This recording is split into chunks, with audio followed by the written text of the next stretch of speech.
What's up, Dirk? Hey, Kevin. How you doing, man? I'm doing well. How are you? I'm very well. Nice to meet you. Likewise. Thanks for having me. Oh my Love the God. drum kit behind you there, man. Yeah, Thomas Silver Star. I've dented it a little bit, but Chucky's my ornament. It makes That it is awesome. fun. That is awesome. How Yeah, long have you been playing drums for? 2012. I was 25 at the time, and with any instrument, it's never too late, right?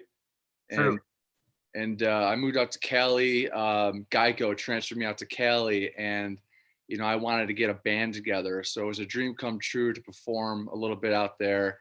But really, it's casual. I've got some buddies here in Western New York, but you've made a spectacular career out of just bashing, man. I guess so. Thank you for asking. And we got Dirk Verburen here, drummer of the almighty Megadeth. And are you in Tennessee right now? Are you in Cali? Where are you? Cali, where I live, yeah. You're in Los Angeles. Yeah. Oh, okay. Yeah. Well, you're here in Buffalo, New York. You any memories from Buffalo, New York over the years that stand out to you?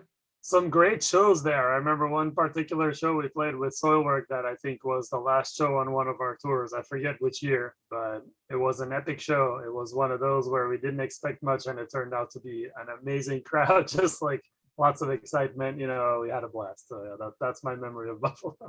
I love it. Yeah, Buffalo, New York is also known as the city of good neighbors. And we treat our bands well that come here, and we like to raise some hell. So glad we were loud enough for you, man. Absolutely. Absolutely. But I ask no one, here I like to cheers to the top of every episode. Happy belated 47th birthday to you. January the 8th was your birthday. Thank you very much. Appreciate that. I'll cheers you with my cup of morning coffee. What a boy. All right. Yeah, it is kind of early out there, so thanks. I got some liquid death out of Austria, mountain water. Yeah, yes. But I also like to start off with a fact of the day. In 2008, the first song ever was beamed into space. And that song was called Across the Universe by the Beatles, which ended up on the Let It Be record. So I got to ask you, man, what's the one song that you would like, whether it's yours or not, what song could you see just blowing out to space and causing blowing out to space? Oh man, my I've talked about this before, obviously, but my first real musical hero in life when I was a kid was Prince. So I would say something off of Purple Rain. I think that album, like a lot of people can agree on, is a pretty perfect album. And any song off of that I think would go. I think Let's Go Crazy or Purple Rain, the title track, or one of those would probably be a good thing. Not very metal, I know, but yeah, I'll take your word for it. I've never listened to that record, believe it or not, but I did see when he got inducted in the Hall of Fame that went While My Guitar Gently Weeps. That performance was something else.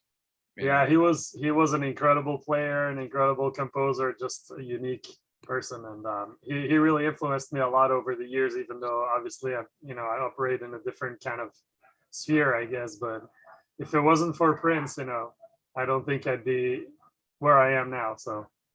Wow. Yeah, that's really, really awesome. I like to hear those kind of surprises. And Gary Holt of Exodus, you wouldn't think, but he's a diehard Prince fan. He's got his guitars decked out just like Prince did. But today's quote, today is February the 1st. It's Black History Month.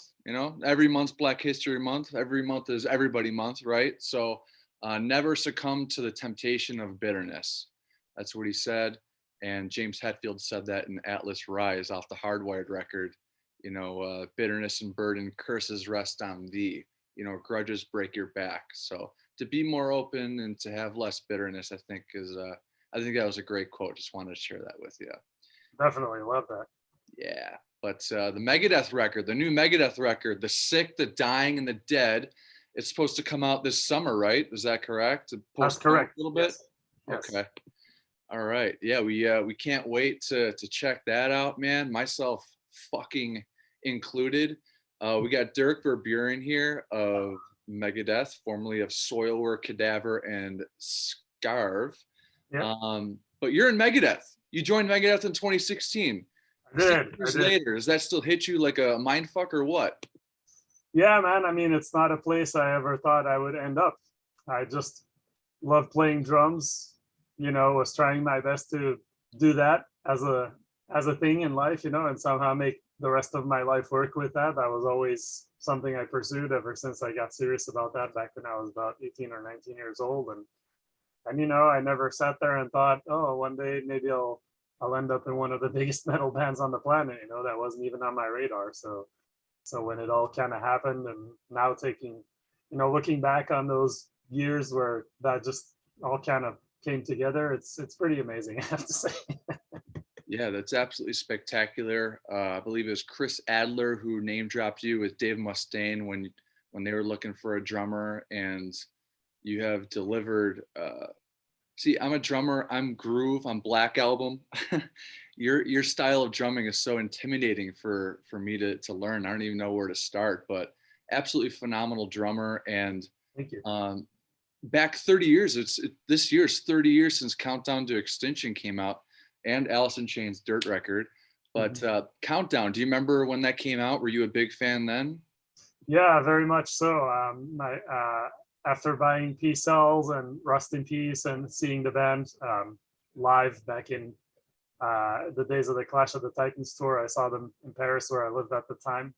And so, of course, I was following everything they were doing. And I remember when Countdown came out, me and my buddies all like went and got it and were just blown away, because I felt like it was another step up for Megadeth as far as songwriting, just with songs like Symphony, obviously, which is kind of one of their biggest songs ever. I mean, it was just one of those things that you could tell this is going to be huge as soon as you heard it. Yeah, absolutely. Just a few weeks ago I had David Ellefson on. What an honor that was to shoot the shit with him. And we got talking about his documentary that he's producing with Nick Menza, to really kind of blow up him as the drummer and as the person. Yeah. He was a pretty spectacular artist on the drums, wouldn't you say? Oh, absolutely. I mean, I think Nick embodied everything that Megadeth was about. In those years, at least, he was like so spectacular to watch and just had this presence behind the kit. So it went beyond what he was playing. It was also just his personality shown whenever they would perform. And I think that's awesome. If you can add that, that's certainly something that inspires me and that I think about whenever I'm going to go on stage with the band, is like to not just play the songs, because of course you want to play the songs and play them really well, but you also want to, bring something to the table as far as like entertainment goes. People come to see a show, they come to have a blast. And, that's something that people like Nick definitely put on my radar. Yeah, and just learning his stuff. You just said it. I mean, amazing. And Ellefson, that rhythm section that you guys had, in particular on the new record. How did Dave strike you as a bassist? You've jammed. You've made this a full-time career for so long. What stood out to you about Ellefson, maybe compared to what stands out to you about the bassist who was working on the latest record? Well, Ellefson, obviously having been in the band since the very beginning, just had an innate sense, or has an innate sense, of how Megadeth should sound and how he fits into that. And that was very obvious when we were working on songs. It was all very smooth and easy, and he would usually instinctively know what was needed. And even in the cases where sometimes there would be a back and forth about, with Dave Mustaine about maybe you could try this here, or how about this there, it would still be something where you could just tell this is in David's blood, like he's been here, he knows. And the new guy who played on the band obviously hasn't been in the band, so that's a different thing. But wait and see. Yes, we can't wait. Summer 22 coming at you. Has the name been released of the bassist that played on that record yet? No, that's why I said wait and see. Wait until you see. Gotcha. Well, it's James Lomenzo that's going to be joining you at the Metal Tour of the Year this upcoming spring in April and May. So it's going to be Megadeth, and Lamb of God, former guest Randy Blythe, good buddy, and Trivium and In Flames. So we can't wait for that. And then Europe, you're going to be playing in June, and you're going to hit the festival circuit. I mean, gosh, you got God willing, hopefully the COVID, we come out of it all right. We continue to make progress there. But like I said, you're drumming, man. Incredible. What kind of workouts are you doing right now to get ready for tour or anything? You go running like 10 miles a day or what? No, I don't do any running. I basically I play a lot, so I have, I'm blessed to have a place where I can put my acoustic kit and go and practice whenever I want to. So I do that on a very regular basis these days. I also do a lot of stretches, and I try to do those, if not daily, at least 4 or 5 times a week. And then and my wife is a fitness instructor, so the beautiful thing there is that sometimes I can just hop in on a lesson with her, or after lesson just go and do workout with her. So I try to take every opportunity I can to do that kind of exercise, because I know how grueling it gets on the road, and the more prepared you are, the easier it is. And like I said earlier, I really want to be able to put on a good show. That's what matters to me. So I don't want anything physical impeding me. I try everything I can to avoid injuries or excessive fatigue or anything like that. So yeah, it's important, but most of all, I would say just playing a lot of drums. Yeah. Well, man, I play for 30 minutes and I'm just gassed and that's it. But really, I watch you play drums, dude. It's absolutely a work of art. And Thank you. you bring up your wife in fitness. Her name's Hannah. My sister's name's Hannah. So Oh, shout nice. out to the Hannahs. The And Hannahs. how are you guys doing with the COVID and everything? Are you guys doing all right there in LA?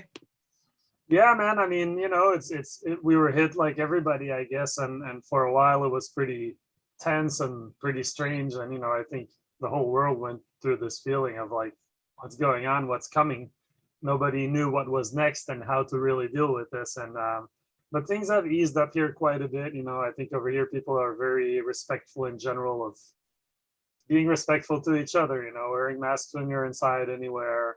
I don't see a lot of that not happening, which is nice. And then and things have gotten a lot better as far as cases go and as far as the spread of it goes, from what I know here. So yeah, to me it's not a big deal to put on a mask here and there. Like, I really don't care. I don't really understand the big debate about it, to be honest, because it's like the simplest little thing you can do. So for me, it's been, I mean, it was hard in the beginning for sure. The unknown was very difficult, and when it started really exploding back in 2020, it was scary. But now I think there's hope at the horizon. And like you mentioned about Europe, I've seen some bands canceling things there for the summer. I'm still hoping we will be able to go and play those festivals. I know those festivals really need to happen, not only for the people putting them together, but also for fans to just be able to go and enjoy live music again. So yeah, man, fingers crossed. Yes, yeah, of course. And all these countries and all these years that you've been performing as Soilwork and Megadeth and so on, are there any countries left that you want to hit up? I mean, you are one of the biggest bands in the world. Just there's such a demand. Yeah, I mean, I personally haven't been to India. I wasn't yet in Megadeth when they visited there last. Love to go there. I've never been to anywhere on the African continent, so I would love to go there. Basically anywhere I haven't played. I love visiting new places. I love seeing different cultures. I usually say the biggest thing I've learned about traveling over the years, is how much we're all the same, and how much, despite all the differences that do exist, there are cultural differences, different religions, different traditions, etc., etc. All those differences exist, but at the end of the day, through music, you can see how similar people are. Like, for example, I did back in the early 2010s, I did 2 drum clinic tours in China by myself, where I would go to a bunch of cities and play drums for people, play Soilwork stuff and metal stuff, and promote Mindel cymbals and Tama drums. Were so kind to bring me there. And I'd never been to China before, and it was an absolutely amazing experience, to meet with the fans there and to see how excited people were about music. And yeah, in the end, there's more similarities than differences, and I think that's something that if you don't travel, maybe you're not aware of how much that's the case. And so for me, it gives me a feeling of like, humanity is not that bad as we're made out to be. Yes, I absolutely agree. And I was thinking about that on my run yesterday. I was thinking about you too, because of just how in shape you are behind the drums, man. Just for so long. Jesus Christ, dude. But I was thinking about just how the good definitely does outweigh the bad. And I think we're a lot more kind in general than the media or I don't know, social media will portray. Yeah, I agree, man. Yeah. You know what? The bad makes headlines. You know, the bad makes spectacle things people want to read about. They want to read about. You know, we all do. We're all like, oh my gosh, what happened? You know, it's kind of a natural human reaction to be like, you know, interested in knowing what happened when something went wrong. So you always hear a lot about what goes wrong. They don't hear so much about what goes right, which is a lot too. And if you look for it even on social media and stuff, you can find it, you know. So it's really, yeah, it's kind of a weird thing, but that's what we are. That's humans. Well, yeah, man, we've been talking for about 15 minutes so far, and it really, again, it shows a lot of character for you to come and hang out. And oh, it's my pleasure, dude. You got a reputation too of being one of the nicest guys in metal. You've got a badass website too, and I want to say thank you too for sending me some signed drumsticks. Nice, right? Fuck yeah, got the Very logo cool, on, dude. and Vic. Yep. Haven't used these yet. I think I'm gonna give one to my very good friend who's a Megadeth fan, and I'm gonna keep one. But to our viewers, yeah, it's got a great website, DIRKVERBEUREN.com. You're giving drum lessons too, right? I do. I have been doing that actually for many years, and it's something I love doing because it's one of the most satisfying things to help people in their own path. I know how much I was helped. I was fortunate to go to a music school after graduating from high school, and I learned so much from my teachers there, and all their different backgrounds and their different approaches to the instrument really informed my own, you know, approach to drums. And to this day, I still use their exercises, think about what they taught me, work on that, because when you, as you know, yourself, you play instruments, as you know, it's like a never-ending quest. You can always keep going. You know, it doesn't matter, you know, where you are, who you play with, how big or small. There's always new things to learn. There's always things you want to get better at, or new things you want to bring in. And so for me, teaching is that it's very personalized. When somebody comes to me, I have students, you know, from different backgrounds, different ages, different, you know, amounts of years they've been playing drums, different goals.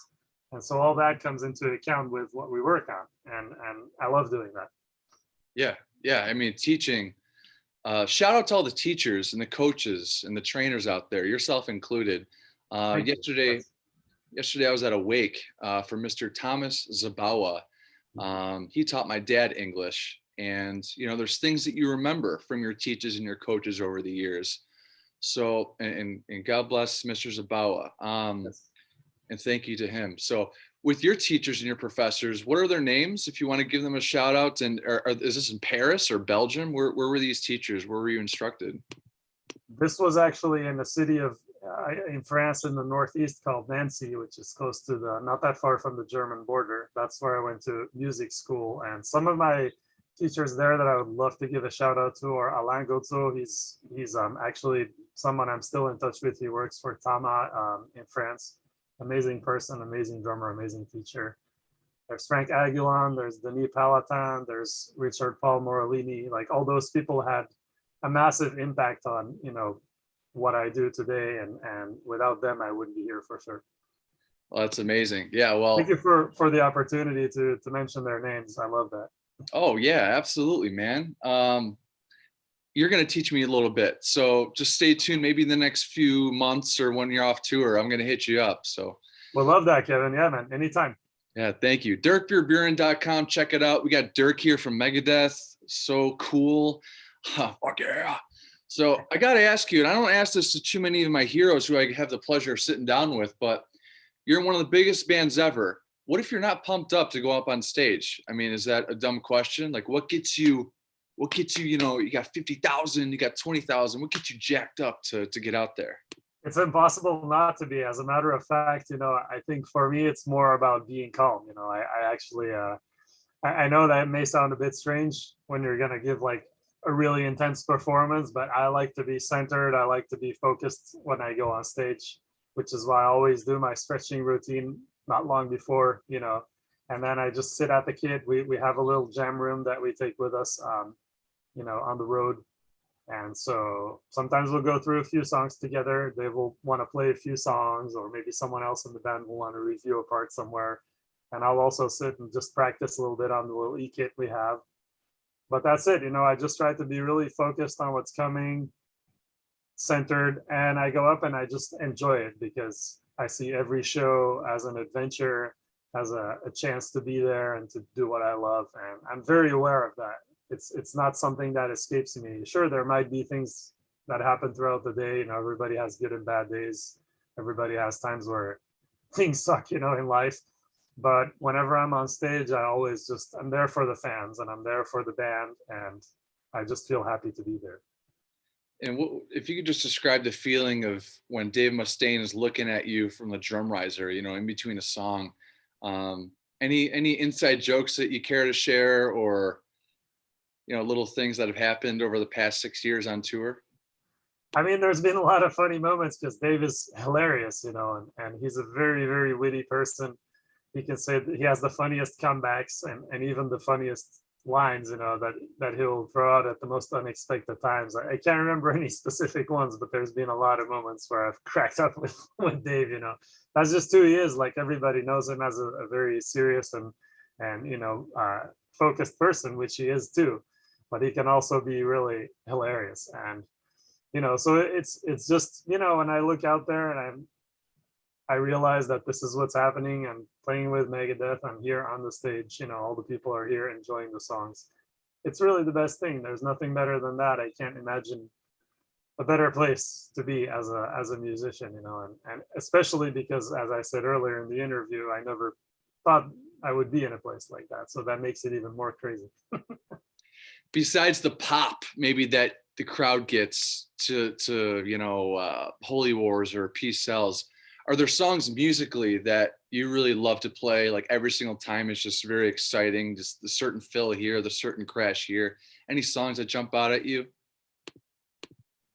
Yeah, I mean, I love them all, but definitely the Gar stuff, the stuff off of Peace Sells and Killing Is My Business. That's the stuff I grew up with first, and it means a lot to me. Songs like Wake Up Dead, or The Conjuring, which we've been playing a lot recently, Rattlehead Mechanics, all that crazy stuff. It's a lot of fun because it's a workout. They're not the easiest songs to play, but I love Gar's style. He was something else, and so that stuff always makes me enjoy being there. Hell yeah! So R.I.P. Gar, and my favorite song, Trust. It's a very drummy song in the beginning. Yes. Great intro there. Yeah, the Tom intro there, that's epic. Catchy. You toured with Scorpions, dude. I know that was kind of brief, right? It had to be called off in the middle, right? But towards the end, I think we did most of the tour. We did like 5 weeks out of 7 or something. So yeah. Yeah. Geez. I mean, Megadeth and Scorpions. Is there a tour that stands out to you that you've had with Megadeth? That was a great one. I think the one that stood out the most to me was going to Latin America, because I hadn't been there. SOILWORK hadn't toured there while I was in the band. We had tried to, but hadn't had any good opportunities. So going there with Megadeth was amazing, just because the crowds are something else. It's something different. They are absolutely berserk there. And so, and then also just seeing all those countries in Argentina, Colombia, like Chile, Brazil. We did an extensive tour in Brazil. We went to Paraguay, El Salvador. I mean, it was cool. It was just so many different places and different cultures and new faces. It was a lot of fun. So that one really stands out for me, both for both of those reasons. Okay. And with SOILWORK, I mean, we can't not talk about a little bit of SOILWORK, but yeah, you spent 15 plus years, right, in the band? I think it was 12 years. 12? Okay. Were there memorable tours over the years? Did you ever play in Ozzfest? Did you ever play with Pantera? Any festivals that stood out to you with SOILWORK? Never with Pantera, unfortunately. That would have been awesome. But yeah, we did a lot of great tours. Ozzfest 2005, back when it was still a tour, was really fun. That one was a blast. It was crazy. We were on the opening stage, like the side stage, and the rotating slot. So sometimes we play as early as 9 a.m. And when they tell you, oh, you're going to play at 9 a.m., you're like, okay, this is going to suck, and then you play at 9 a.m. and there's like 10,000 people there, like, going crazy. That was pretty insane. Like, it was kind of hard to get yourself out of bed and put on a super intense performance at 9, but it was totally worth it once you saw the people. So that tour was really fun. That was a great lineup. Made lots of new friends there. Yeah, actually, started hanging out with my now wife there. So that was pretty memorable. Oh, wow. All right. And you still in touch with your Soilwork boys? Yeah, I was actually emailing with Bjorn just yesterday, so yeah, we're still in touch. We're on really good terms. They were all very, encouraging and understanding when I got the Megadeth call, and they said, of course you got to do this, so they knew, and they knew they would do it if they had the chance, and that I couldn't refuse something like that. So it's all been cool. There wasn't any bad blood. Fuck yeah. Love it. Love it, man. Anything from Ozzy? Did you have any interaction with Ozzy at an Ozzfest on that tour, or Zakk Wylde, or any of those guys? I said hi to Ozzy once, that was it, but there wasn't any like real interaction, because we were on the side stage and those guys were on the main stage, and that area was a lot more closed off and guarded, obviously. So, but I hung out with a lot of different bands there. Like Mastodon was on our stage, oh gosh, there were so many bands. Rob Zombie was there. So, we got to hang with, there was actually also the Haunted, who are good friends of ours. There were a lot of Swedish bands on that tour, and Flames was opening the main stage. So yeah, it was a big party. Oh yeah, man, I bet. So, I mean, a lot of people that are maybe watching this, a lot of people that maybe they've heard of your work and Soilwork and before, maybe they're not familiar with your work. What are some of your go-to favorite musical compositions that you've had your hands on that stand out to you that, man, you're just the most proud of? Oh man, well, I mean, in SCARVE, my old band before Soilwork, I was very involved there with the songwriting, and some of the stuff we wrote was based off of either rhythms I came up with or jams, that we had together, or even riffs I wrote. So there's a lot of stuff there. Like anything SCARVE, I was very involved with, So any of those albums. With Soilwork in the beginning, I more came in and I kind of was a session drummer at first, so I just kind of did what I had to do. But those guys immediately told me, like, be you, have fun, play what you want to play. Even when it came to the older songs, they let me interpret them on my own way, which was fun and cool. And so over the years, I got more and more involved with songwriting there too. I was never a main songwriter. Like that was always, between Bjorn and Peter and David and Sylvain, all the guitar players there, they had Sven, even the keyboard player, always wrote some songs. They had enough writers, but I did write a couple of songs for Soilwork, but they ended up being like B-sides or bonus tracks, because I guess my style didn't really always align exactly with everything. That's kind of normal too, but yeah, man, I mean, I'm proud of all of it. You always, that's the thing, as a band, people get credited as songwriters, etc. But in the end, every musician puts their stamp on what's happening, even if they didn't write the riff or write the vocal melody or whatever. There's still like a personality that comes through in the playing itself, whether it's the bassist, whether it's, we were talking earlier about the bass playing style, whether it's the keyboard player, whether it's anybody in the band. And I think that goes for drummers as well. I saw that one of my favorite drummers of all time, Dave Lombardo, spoke about that not too long ago. He said like that his input in Slayer was sometimes undervalued because he's not credited as a writer or something along those lines. I don't want to quote him, I don't remember exactly, and I was like, yeah, I can see what he means there, because at the end of the day, like, he has such a unique swing and approach that when you take him away, you can tell the difference, and I think that's what every good musician does. So I feel in that sense that any project I contribute to, I contribute more than just here, play this and copy the idea. No, it's like I bring my own little flair to it, and sometimes a lot. In some cases, like, people go like, here's some guitar riffs, or here's like a song structure with no drums at all, go ahead and make drums for this, so then it's like I wrote all the drums. Yeah, that's not considered songwriting, because drums is a melodic instrument, so it's not considered to be like, oh, you wrote a part, which I guess, depending on how you look at it, makes sense, but from my right, so yeah. Yeah, well, you've got your stamp, all over the past like 20 years of all sorts of music, man. Dave Lombardo, the way you talk about Dave, what's the adjective that describes Dirk's drum playing? Is there besides metal, is there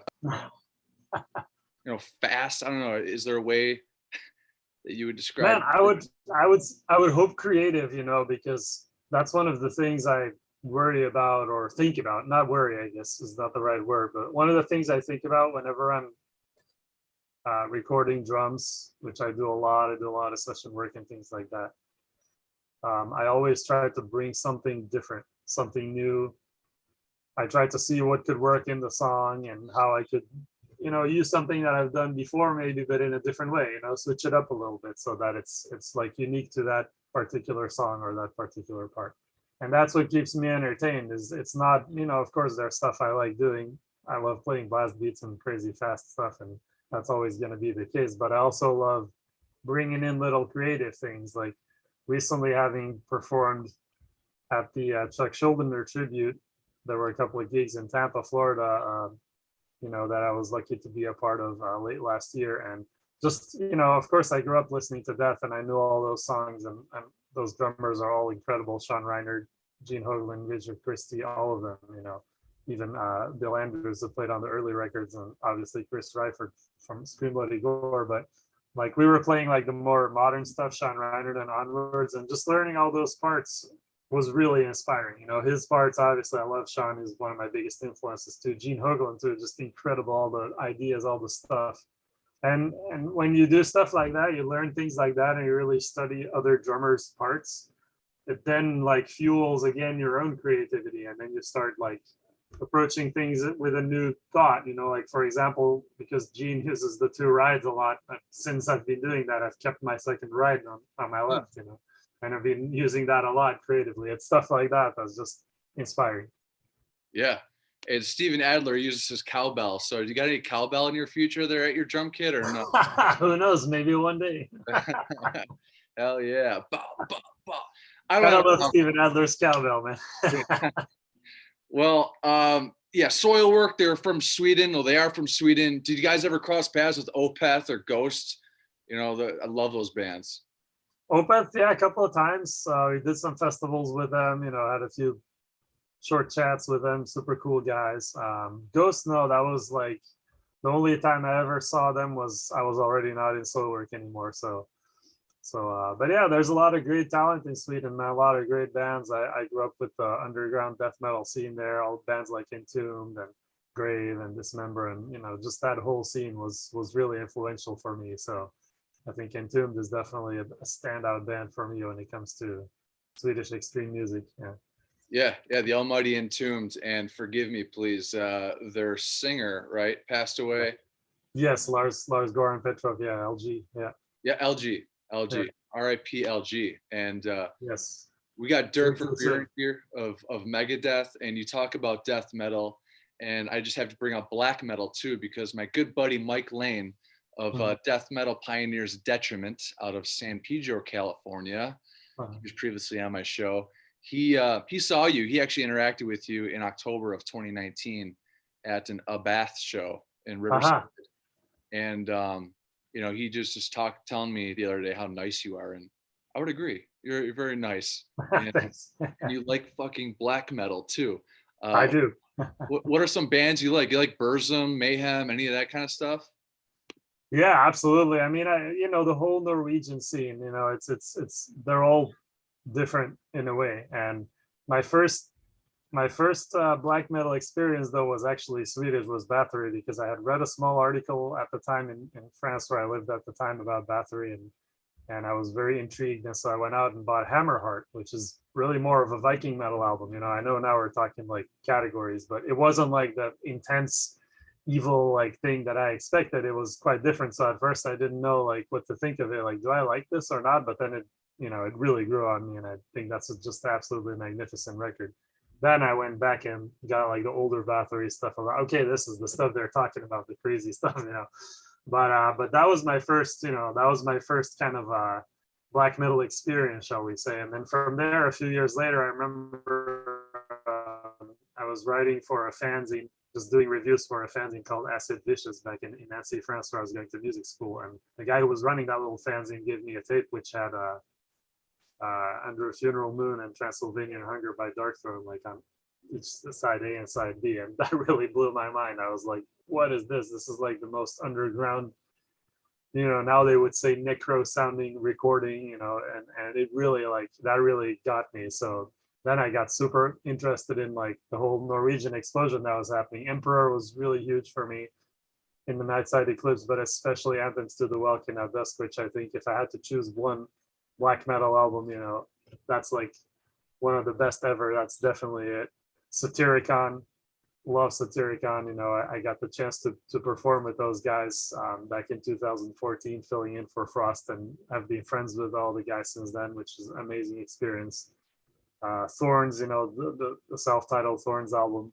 I mean, there's so many, obviously Immortal, like here, I'm actually wearing a Mork shirt, which is like, one of the newer Norwegian bands, amazing band. Thomas is great. He's like a one-man band, but he tours with a cool lineup too. And I mean, there's just, that scene is just extremely creative, Mayhem, new album is killer. I mean, I always follow what's going on there. Dark Funeral from Sweden, also an amazing black metal band, one of the most extreme. And Midnight here from the US, which is more rock and roll, black metal, like black and roll or whatever they call it, but it's a great, amazing band, amazing live band, amazing songwriting.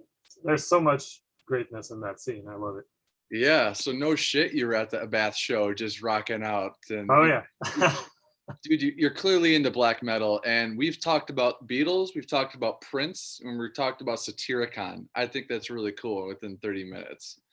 But and that to be honest, man, that only touches like the surface of all the stuff I listen to. I'm also huge into jazz. I'm huge into electronic music. I could talk for hours about all the kinds of music. I grew up with classical music. My first instrument was violin. My parents were both into modern music too, but also very much into classical. So I grew up around Mozart, Beethoven, Stravinsky, you name it, Tchaikovsky, like all the great composers, even into really crazy modern stuff, because my dad loved to explore all that. So, I mean, the musical background is huge, and I'm super grateful for that. My Sirius XM ran out, and I haven't renewed it yet. And I'm on the classical station, just driving around to my listings in the gym and everything. Nice. A new love and appreciation for classical, like Trey Anastasio. He just of Fish. He did he's a classical nut, and he's really passionate about it. So yeah, we love as viewers, we love to hear musicians as yourself in metal talk about all these different influences. But before we move on with black metal, Mortis. Do you know Mortis? Yes. Yeah, Mortis. I had him on. He was kind enough to shoot the shit with me too. Nice. But how do you like his stuff, his newer stuff? And I know you like the Nightside Eclipse early stuff. I know you like the Goblin and the Doom kind of dungeon shit. Yeah, I mean, I guess he's kind of the forefather of what they now call dungeon synth, right? In some way. So that's cool. I mean, I always thought it was really cool with his look, and he really just went off and did his own thing, which I couldn't respect that more, because for me, like, music isn't all about like success. Of course it's great with like Megadeth, a band that's just universally acclaimed, and that's like everybody has heard of, everybody knows, even if you like the band or not, you've at least heard of Megadeth or Metallica or all the big bands. But when it comes to people who just do their thing, that can also be really, really rewarding to follow. Like, for example, I'm a big fan of, in a different genre, of Godflesh, which has never been a huge band. They've never like blown up on the world stage, and a lot of people don't know who they are, but they're, to me, one of the absolute best bands ever. That's just my personal feeling about that band. And I think Justin Broderick, who's the main guy in that band, is an absolute genius. He's got tons of different musical outlets, and I love following everything he does. Same goes with Shane Embry of Napalm Death. Napalm is one of my favorite bands, and Shane always has so many different cool things going on and different things he explores. And yeah, that may not all be big, that may not all be festival headlining stuff. It may not even be on festivals at all, but there's a lot of great music out there. That's all I'm trying to say, basically. Yeah, there's a quote that Jason Newsted said years back, and it's always kind of stuck with me, is music should be a thing you don't have to try hard at. There's no guilty pleasures. If you like it, you listen to it. And if you don't like it, well, you don't listen to it. So it's nice to just not have to listen to one kind of music.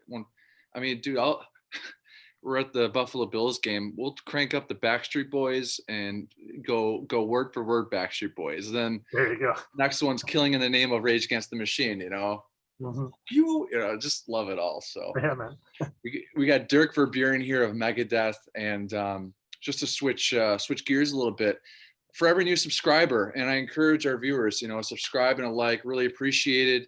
Like Lars-Göran said, we're just getting fucking started here with I Ask No One. But I donate $10 to the American Foundation for Suicide Prevention for every new subscriber. Nice. That's awesome. Yeah, man. And I am on the board there. And by 2025, you know, Project 2025, we're calling it. We want to decrease the American suicide rate by 25%. And we've got our goals this year and some events. And I'm actually, you know, my end game here with podcasts to have bands come and play Western New York and really, you know, continue to eliminate the stigma and just heavy metal and good music and food and etc. But that's a wonderful initiative, Kevin. Thank you. You know, it's nice to have that to awesome. strive for, you know. Yeah. So have you been affected by suicide, and maybe how has, you know, a friend or family member's loss meant to you? Yes, my wife and I have lost a friend to suicide, actually, you know, not that many years ago, and I mean, obviously, it's as I'm sure everybody knows, it's a shocking thing, and you always wish you could have done more, or would have done more, and would have known, and would have been able to help. And the truth is that depression is still, you know, something that's not fully understood, and something that in some cases is just really hard to, you know, to treat. And I've myself had bouts in the past, you know, nothing severe, but I've been in some dark places in my past, and so I can relate to what it feels like in some degree, at least, you know. I think most people have had dark times at least once or twice in their life, or things they've had to deal with that just really drag them down. And so, you know, to go from there to taking your life, it's hard to imagine for a lot of us, but it does happen way more frequently than it should. And so, you know, you shedding light on it and having this goal that you just told us about, I think that's really good.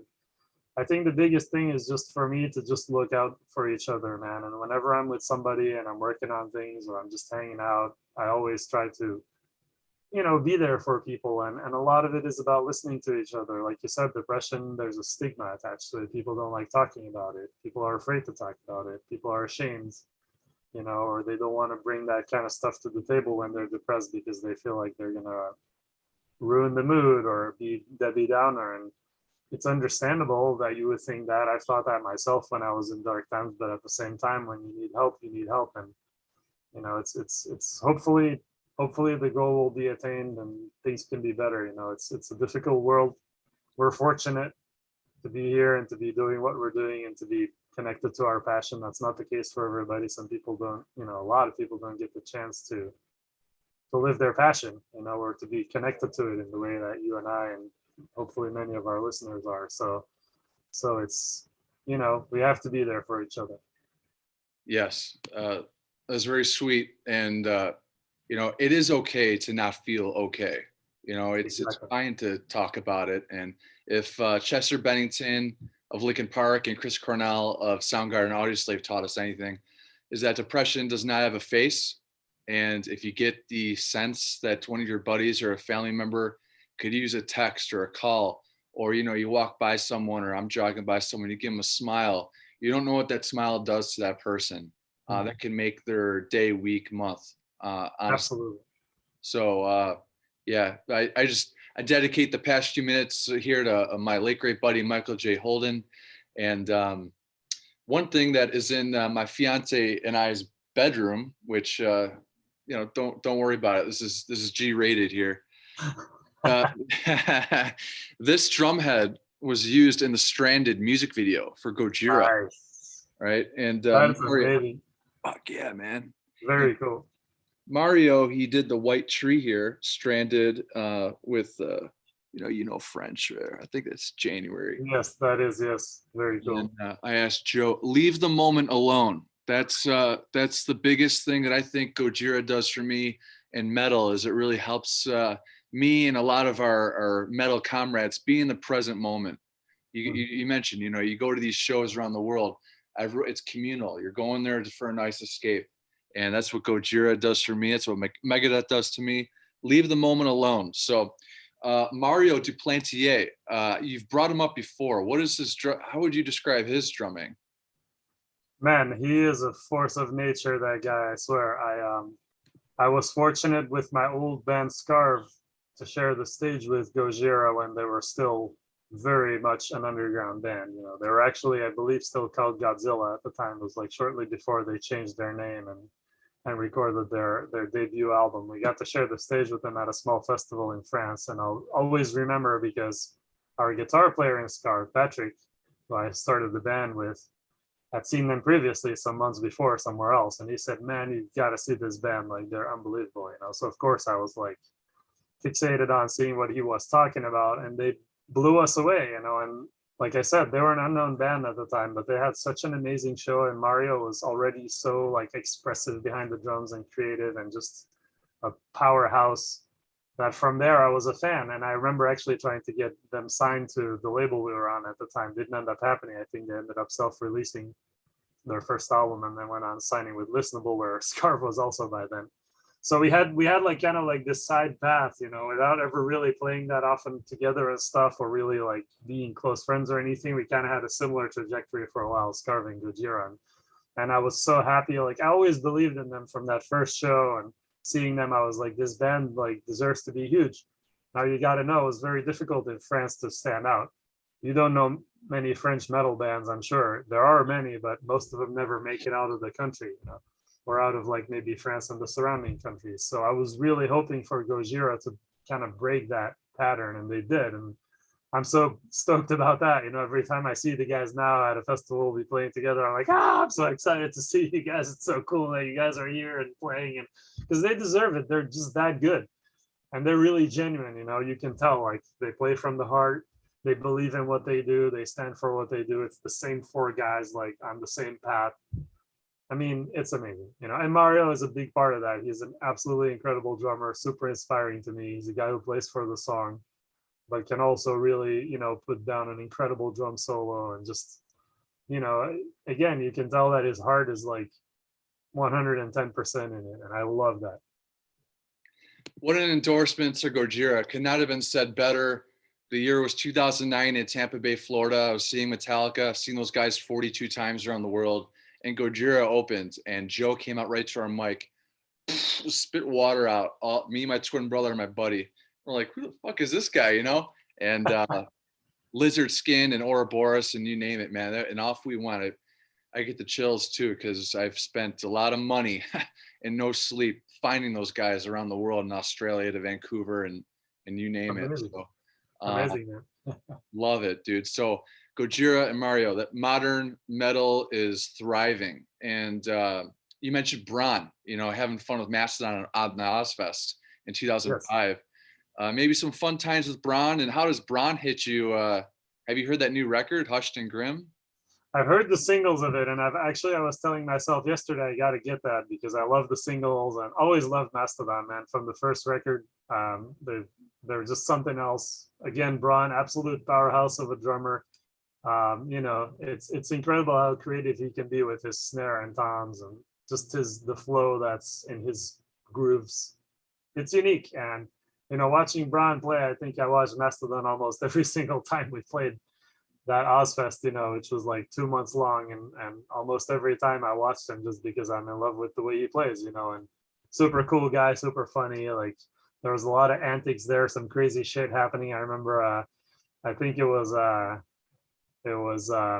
Brent at one point who, like, you know, stole one of the golf carts that they used, you know, to drive people around at the festival site, and went and crashed it into something. And some other crazy stuff happened that, you know, is maybe not G-rated, But anyway, some crazy stuff happened, and then like they almost got fired off the festival by Sharon. At one point, it was like Mastodon's gone; they're not going to be back. And then like a few days later, they were back. You know, things were worked out. But yeah, they were on fire, man. A lot of fun times. Yeah, you know, Gojira's Fortitude and Mastodon's Hushed and Grim, and you know, you got Megadeth's new record coming out. It really, God, it feels good to be a metalhead in 2022. And with Brann Dailor, he's from Rochester. He's a Western New Yorker, and the High Road music video, I was the musketeer in there that died. You know. Oh wow! You know, so it was amazing, man. Congrats. That's cool. Thanks. Yeah, I'll email you the link in the part, and I think you get a kick out of it. Awesome. You know, and I can't not mention Lars Ulrich. Yes. How does his drumming hit you? And do you remember when the Black Album came out in '91? I do. I absolutely do. I mean, for me, like, you know, between Megadeth, Metallica, Slayer, Anthrax, all the trash bands, you know, Testament, Exodus, you name it.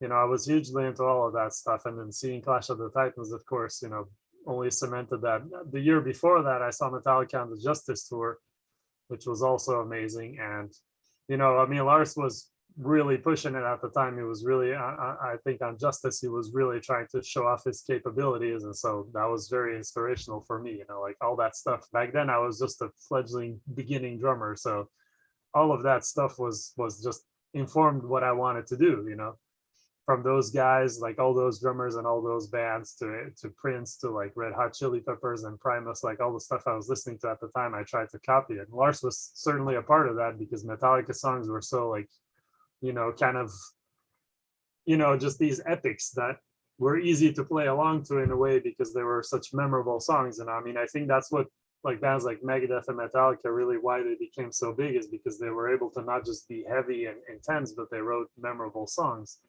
like For Whom the Bell Tolls, or a song like Wake Up Dead or Symphony of Destruction. I mean, those are just songs that, you know, you can't not bang your head to, right?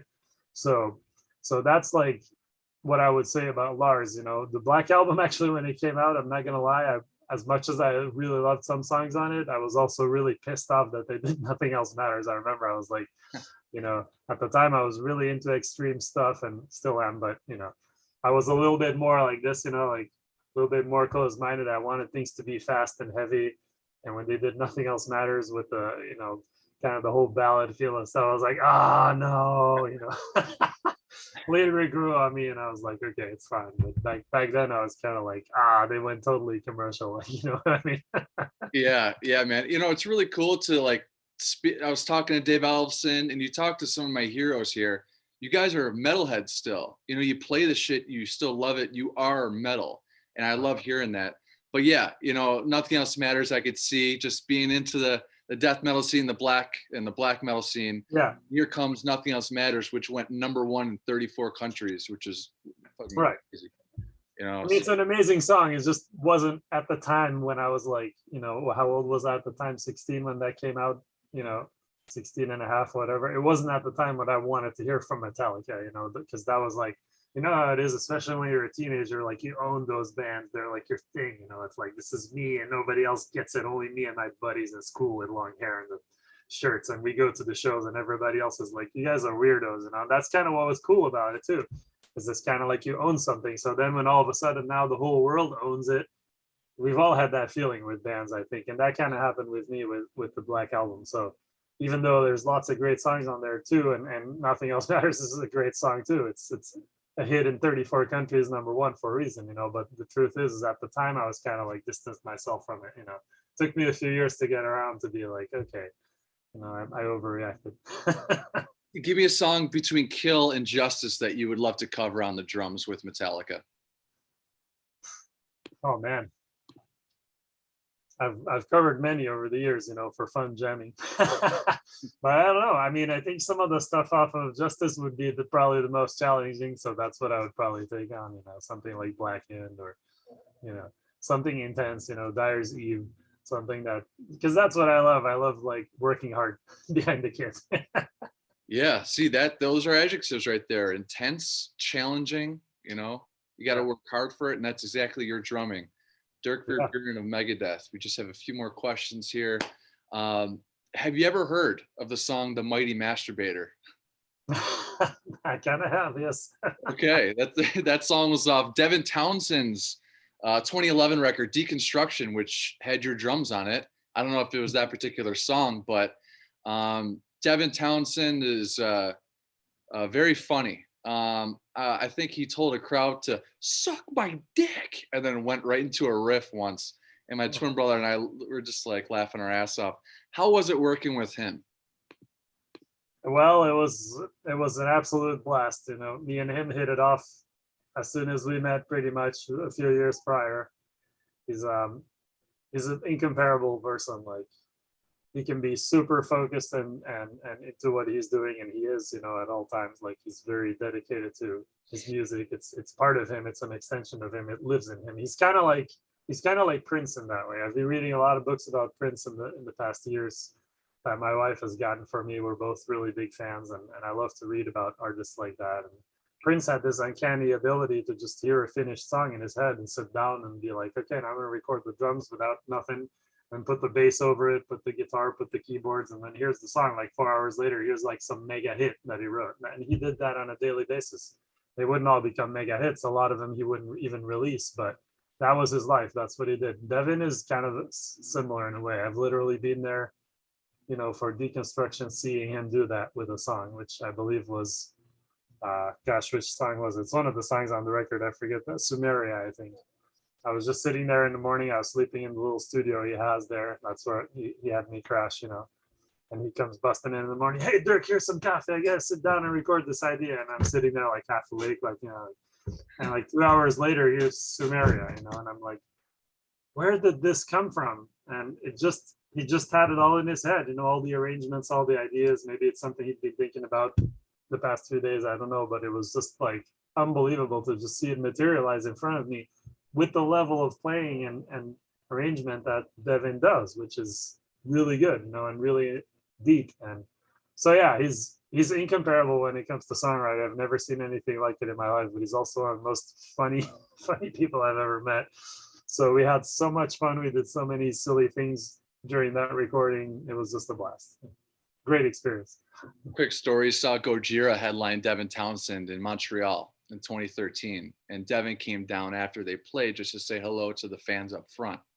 Mm-hmm. It was Ash Wednesday, and I had my brother Sharpie a inverted cross on my forehead, and he stopped, and he had some funny things to say about that, and you know, he signed my set list, and that was it. But did he have his skullet back then, that really just crazy ass mullet, that hair growing out the sides, or was that strapping young lad days, I think? Yeah, that was strapping. I think when strapping ended, he in 2009 or 2010, he got rid of that. So by the time I hung out with him for Deconstruction, he had shaved his head. You know? Okay, yeah.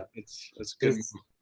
He's one of a kind, man. Everybody should check out Devin. I mean, his music is there's so much to it, and I'm sure you will find something in there that you like. Yes, yeah, he did some really cool quarantine releases, some ethereal kind of, and When Spirits Collide, man, I mean, that's just like, wow. And his vocals too, you know, where he's like Michael Eckerfeld. He doesn't feel like he's a talented singer, but he just kind of goes out and just, you know, he's got that, you know, that punch. Oh, yeah. He's just very humble, you know, like he sees himself more as a bass player or a guitar player, but the truth is the guy could do anything, you know. I don't know how good he is at drums, but I bet he could even do that if he really tried. So it's just one of those people that just music is a part of him, and you can tell when you're around him and when you're working with him that it's just, for him, it's like second nature, you know. I remember when we were recording the Deconstruction album, it was I was doing drums, and then Ryan Van Poodroy, his longtime drummer, was doing some of the other drums. Actually, on the Mighty Masturbator was kind of both of us. Ryan did a lot of the beginning part, and I played some of the parts in the end of that song, a really long song, right? And so, and Devin would just kind of record his guitars and stuff in between drum takes. It was like, I would do drum takes, I would work on the song for 2-3 hours, and then like, okay, I gotta take a break, eat something, have a coffee. They're like, okay, that's cool. And then he'd just sit down and just casually record these ultra complicated guitar parts. Like, you know, like, oh, are you okay? You're ready to go back on drums? Okay, no problem, I'm done, you know, and just like, I was just like, oh my God, this guy's just insane, you know? He's just doing this as if it's like, oh yeah, let me just quickly record this stuff, no problem. I mean, it's something else. Yeah, imagine him on drums though, peeking out from behind the floor toms, you know, just the the faces Yeah. he would make, like, oh my God, man, that's So hilarious. much fun, man. Yeah, Metal Hammer rated that record we were just talking about as the 19th greatest symphonic metal record of all time. So Wow. Deconstruction, go check that shit out. And yeah, there's some really funny videos on YouTube. One I uploaded and a couple that Devin did about that recording. So you should all go check that out. Yes, we certainly will. And I'll include a link below to what Dirk just mentioned there. Have you heard of All India Radio? Devin Townsend collaborated with this Australian, Tasmanian, all instrumental band, really kind of ambient. Nice, I haven't heard that. Okay, yeah, All India Radio. I'll include that in my email. But Devin was on his latest Afterworld record, and it's really, really something else. I mean, I love metal, and I listen to a shit ton of metal, but I'll actually listen to more of that ambient stuff. I'm sure that the jazz and classical is on your playlist a lot too. So yeah, absolutely, and a lot of electronic music too. I think there's a lot of really, really amazing electronic music these days. Bands like Opeth, they really push the boundaries of what can be done with electronic compositions, and I'm absolutely fascinated by what they're doing. And there's many more, but they're one of the ones that really blow my mind. Damn, check them out. Last question. I know guests like to find out about this, and I would too. Are there hobbies outside of music that you enjoy doing? Maybe some yoga or something like that? Yeah, there's lots of stuff. I mean, we talked a little bit about the working out, and that's definitely part of my life, staying fit, staying healthy, eating well. I'm I guess you say plant-based nowadays. I'm vegan, so I really take care of my food intake and all that stuff, and just try to be balanced with everything, just to be healthy. But I also, I love animals. Like, it's one of the reasons I'm vegan is because I have a really profound love for living creatures in general. So I have my dogs, we have our dogs, our cat. I spend a lot of time with them, just hanging out, taking them for walks, just, being there with them. They love the presence, and we love it. So that's a big part of my life. Anything animal related, I'm always down for. And I used to be a lot into video games. Recently, I haven't actually really been doing that much at all, but it's always been a passion since I was a kid, to just kind of escape into that. And my wife got me a really cool radio controlled car last year for Christmas. So I've been loving riding that and breaking it and taking it apart, fixing it. And, this is another one of those childhood things that, it just kind of takes you out of life for a little bit. You can just have fun with something that's pretty pointless, but just a blast, just a blast to be doing. So yeah, it's that kind of thing, every now and then you get an escape, and then you can focus again on what you want to focus on. So yes, those are like my hobbies. Yeah, having that balance is really, really important. And I should have to ask, are you in, you said a radio car? Are you in a small car and you're just like, and no, it's like a radio controlled car. Here, I should show you actually. Give me a second here. Because actually, it's kind of cool for Megadeth fans, because I actually customized it. You can buy these plastic, these covers for them, that are just blank, and then you just, sorry about that. I just dropped my mic. Can you still hear me? Yep. So, I just put the logo on there, drew the flames on there, the Vic. Get the Vic license plate. Yeah, exactly. The Vic 502, Megadeth license plate. So that's kind of cool. So that's my custom Deth-mobile, I call it. Dude, so my wife got me this. She's the best. She knows what I like, and she lets me enjoy my stuff, and I love her for that. And so yeah, this is the kind of stuff that I like to do when I do have some free time, like around the holidays or on the weekends when I take a break from working, and just have a blast, man. I'm sure your cats and doggies love when that the metal truck is going around, right? What are your cat and dogs' names? Oh man, we have Erie is the last cat we have remaining. We used to have a few more cats, but some of them passed away in the recent years. But we have Erie, and he's our oldest resident that we have right now. He's about 15 or 16 years old. And then our dogs are Bruiser, Ziggy, and Twink. So we have 3 little dogs that are all little rescues. We always rescue our dogs. We always get them from shelters and places where they're looking for a new home, and they're absolutely adorable. Well, I'm sure you've maybe had a conversation or two with Joe Duplantier. I know he's vegan. He's very much into that. Yeah.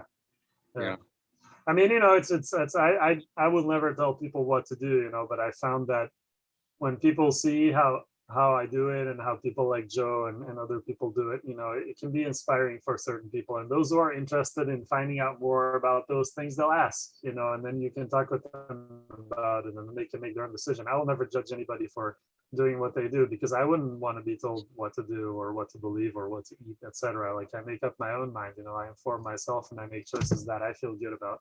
And I think that's kind of what's missing sometimes in our country and in our world today is that people really, you know, there's too much polarization going on. We all know that.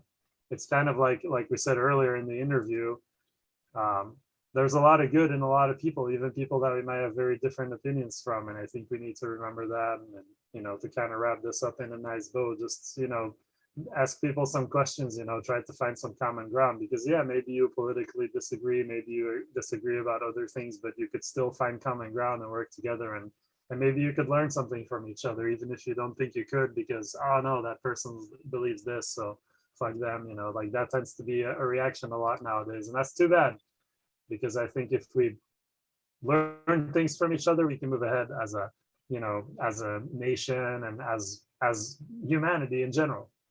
And that's what matters in the end. Amen. The Rock, he once said, it's nice to be important. It's even more important to be nice.